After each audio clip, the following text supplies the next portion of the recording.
자, 다음 이야기는 이제 제가 블로그를 운영하면서 팔체질 관련해 가지고 자연취업 관련해 가지고 느꼈던 여러 가지 사항들에 대해서 말씀을 드리겠습니다. 제가 지금 현재 조현우의 자연취업 블로그를 운영하고 있는데요. 오늘 아침에 보니까 한 345만 명 정도가 다녀갔습니다. 지금까지. 근데 블로그는 개설한 지 4년째입니다. 지금 4년째 됐어요. 제 블로그 이웃들이 한 3,400명 정도. 하루에 방문객들이 적으면 한 3,000명, 보통 한 4, 5천 명 정도 됩니다. 어떤 때는 뭐 제가 놀랐어요. 2만 몇 명이 하루 저녁에 막 들어왔더라고요. 그때 딱 보니까 키워드가 뭐였느냐, 팔체질이었어요. 아무튼 팔체질이 좀 이제 알려져 가는 것 같습니다. 제가 그 블로그를 처음 시작할 때 이런 생각으로 제가 시작을 했습니다. 그때 당시에 이제 현직을 이제 물러나기 직전이었는데, 앞으로 좀 자연취약을 좀 공부를 해보자 해서 이 자연취약을 공부하면서 거기에서 배웠던 여러 가지 정보들을 같이 공유를 하자, 그런 취지에서 제가 블로그를 시작했는데요. 제가 이렇게 서문에 한번 썼던 기억이 납니다. 안녕하세요. 오랫동안 공직에 몸담고 있다가 명예퇴직을 하여 제2의 인생을 설계하고 있습니다. 30여 년간 가족과 사회, 국가로부터 은혜를 많이 받았는데 어떻게 갚아야 할까 고민하다가 만난 것이 자연취약 공부입니다. 우리에게 남은 제2의 인생은 평균 수명의 연장에 따라 퇴직하기 전의 인생보다도 훨씬 길지도 모른다는 그런 유기감이 들었습니다. 그런데 아무도 우리의 인생을 책임져 주는 것은 없는 것 같습니다. 우선 건강하게 사는 것이 가장 필요합니다. 자신의 건강은 자신이 지켜야만 사랑하는 가족과 사회, 국가에 부담을 주지 않는 제2의 인생이 되겠죠. 수도침례신학원 자연취약과에 정식 입학하여 늦깎이 공부를 2009년 3월에 시작하였습니다. 앞으로 그곳에서 배운 것을 토대로 관련 지식을 공유하여 우리 모두의 건강관리에 기여하고자 합니다. 블로거님들 지켜봐 주세요 하면서 서문을 띄웠습니다. 이게 2009년도 4월 8일 날짜입니다. 그 뒤로 이제 제 블로그 이웃들이 늘어가면서 기존에 이제 뭐 양의학, 간의학 뭐 여러 가지 있는데 어디에 털어놓지 못한 것들을 저한테 이제 털어놓더라고요. 쪽지라든가 뭐 이메일을 통해서, 아니면은 블로그에 댓글을 달아가지고 저한테 질문을 해왔습니다. 그 중에 하나가 20대 청년이 지금도 기억에 남는 하나 있는데요. 안녕하세요, 조아연님, 블로그 봤습니다. 저는 20대 청년입니다. 저는 액취증이 있습니다. 머리에서 비린내, 몸 전체에서 썩은 내가 납니다. 정말 자살도 여러 번 시도했습니다. 한약 등 대체의학 수도 없이 했습니다. 선생님, 치료가 가능할까요? 제발 살려주십시오. 제가 뭐라고 답변을 했겠습니까? 여러 가지로 심리적으로 안정을 시키고 건강의 원리에 대해서 설명을 해준 적이 있는데요. 이렇게 하다가 제가 이제 팔체질을 공부하면서 팔체질에 관련된 글을 뭐 계속 띄웠는데 또 이런 질문도 들어왔어요. 여기저기 팔체질 한의원 가는 곳마다 체질 판정이 다르니 어쩌지요? 구체적인 한의원 여러 곳을 막 거명을 합니다. 여기서 말씀을 드릴 수가 없는데, 체질식이 180도 달라지니까 어쩌란 말입니까? 심지어는 해가지고 점점점 제발 판정 잘하는 것을 가르쳐 주십시오. 또 이렇게 질문이 들어와요. 그래서 제가 쪽지로 답변을 줬습니다. 이렇게요. 힘드시네요. 이 누구시도 한의사분들도 모두 충분히 이해가 갑니다. 체질 감별이 그렇게 쉬운 거라면은 팔체질의학이 자리를 벌써 잡았겠죠. 아무튼 유전자 검사를 하는 것처럼 체질을 정확하게 감별하는 날이 오기를 기대해 봅니다. 그렇게 하면서 쪽지로요, 전문 한의원 몇 개를, 팔체질 전문 한의원 몇 개를 소개해 준 적이 있습니다. 이러다가 제가 좀 더 공부를 하면서 이제 그 팔체질 감배를 어떻게 하면 좀 할 수 있을 것인가 연구를 좀 했습니다. 그러는 우리 그 주석원 원장께서 책을 썼어요. 뭐 체질 감배를 뭐 아주 식은 죽 먹기 뭐 쉽다는 그런 식의 책을 하나 쓰셨는데 거기에 130여 개의 그 항목이 있습니다. 질문 항목이. 그러니까 설문 진단을 통해 가지고 이게 자기의 체질을 알아보는 거였어요. 근데 그 책을 사가지고 자기가 하면서 체크를 할 때 물론 열심히 책을 읽어보고 했으면 잘 되겠지만 그게 잘 안 되는 사람들이 있어요. 그래서 제가 그걸 내 나름대로 항목을 정리를 해가지고 인터넷에 올린 적이 있는데 그걸 보고 저보고 체질 감배를 해달라는 거예요. 이메일로.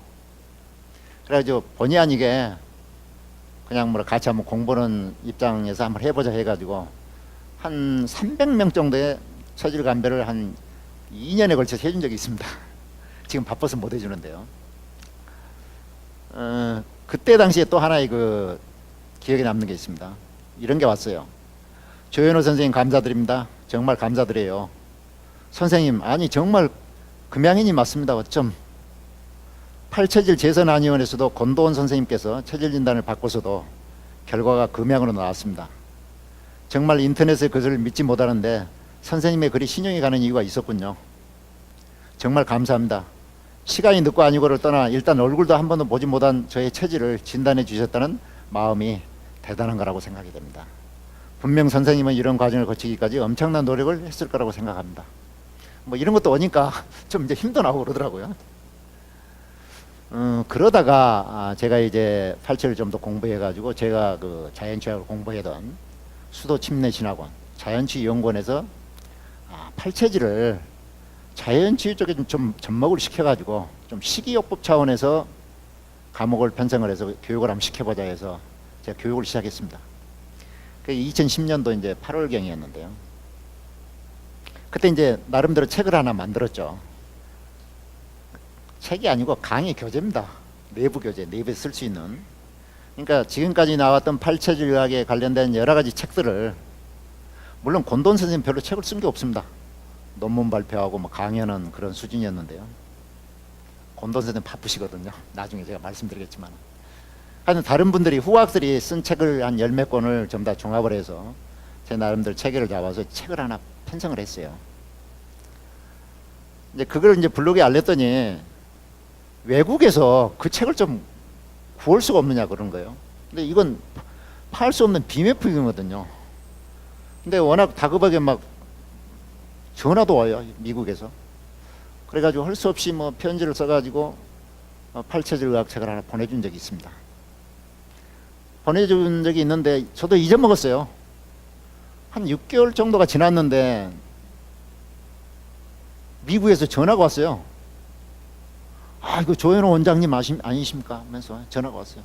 저 누굽니다. 지난번에 그 책을 부탁했던. 저 사실 이렇습니다 해가지고 편지를 써왔어요. 그 편지를 한번 제가 읽어드릴게요. 어떤 내용이냐니까 조 원장님께 드립니다. 그동안 안녕하신지요. 미국 버지니아주에 사는 신두구입니다. 보내주신 책 받고 바로 답례 편지와 책값을 보내드려야 사람이 지켜야 할 지당한 도리인 줄 알면서도 이제서야 편지를 드리겠습니다. 원장님 죄송합니다. 아울러 사죄도 드립니다. 책 받고 그 뒤로도 쭉 병석에 있다가 최근에 기적같은 치유 경험을 했습니다. 그토록 20여 년간 저를 괴롭혔던 불면증, 현기증, 가슴 두근거림, 악성 체질이 거짓말처럼 싹 없어졌습니다. 와, 요즘 진짜 살맛 납니다. 원장님께 감사의 큰절을 올립니다. 원장님 책에서 얻은 체질 치유의 원리는 의외로 간단했습니다. 저는 증상이나 본태성 고혈압이죠. 가족 병력, 가안 질환 등으로 볼 때 목양인이 확실했습니다. 책에서 목양인에게는 푸른잎 채소는 독이다라는 어구를 보는 순간 온몸에 전율이 느끼는 신비한 체험을 했습니다. 그리고 내 마음에서 병의 원인을 드디어 찾았다는 확신이 들었습니다. 그 다음날 아침부터 김치는 물론 푸른잎 채소는 일절 입에 대지 않았습니다. 제가 유독 쌈을 좋아하고도 또 일부러 많이 먹으려 했습니다. 왜냐하면 상추에 수면제 성분이 들어있다고 해서 불면증에 도움이 될까 해서 많이 먹었는데 그게 오히려 병을 악화시키는 큰 원인이었던 것 같습니다. 그리고 책에서 있는 대로 소고기를 자주 먹었습니다. 다행히 여기는 대형마트에서 날짜가 조금 지난 소고기는 상당히 쌉니다. 맥도날드 2개 가격이면 우리 4인 가족이 배불리 먹고도 남으니까요. 그 간다는 것을 모르고 이제까지 고생하는 걸 생각하면 온통하기도 하지만 지금이라도 건강의 원리를 알았으니 참으로 감사할 따름입니다. 전화해서 말씀드렸지만 제 일생 최고의 행운은 원장님을 통해 인터넷에서 팔처지를 만난 사건이 될 것 같습니다. 모두 원장님 덕분입니다. 저도 원장님처럼 남은 인생은 질병으로 고통에 시달리는 사람들에게 위대한 팔처질 건강법을 전파하는 데 일조하겠습니다. 그 준비 과정으로 우선 준의료인이 되기 위해 1년 과정의 치료 마사지 학교에 다니고 있습니다. 라이센스를 취득하면 조그만 스튜디오를 차려 마사지 치료와 팔처질 치료를 겸하려는 계획을 가지고 있습니다. 원장님께 문의드리고 배워야 할 의료 지식이 앞으로 많을 것 같네요. 많은 충고와 조언을 기대하겠습니다. 다시 한번 죄송하다는 말씀과 함께 상황버섯 속에 약속 하나마 책값 동봉합니다. 그럼 오늘은 이만 맺습니다. 안녕히 계십시오 해가지고 미국에서 신누가 올린 2011년 8월 11월 8일 이 날짜네요. 이와 같이 팔체질 의학은요 의외로 간단합니다. 자기 체질을 알고 일단 체질을 알았다면 건강 관련 문제가 끝나는 거예요.